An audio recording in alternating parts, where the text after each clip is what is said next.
Hello everyone. If you don't find this video interesting, please cope up with me.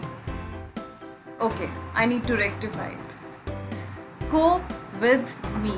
Yes, many of us say cope up with me. Cope up is wrong. Whenever you see someone in stress or dealing with some kind of pressure or pain, many people say, how will you cope up with this? Or you have to cope up with this. So now you need to omit, drop, just forget this word up. You have to say cope with. How will you cope with this situation? Oh, you are so courageous. You are definitely going to cope with this situation. I hope you did not cope with this video. You enjoyed it. Thank you. This is Anushree signing off.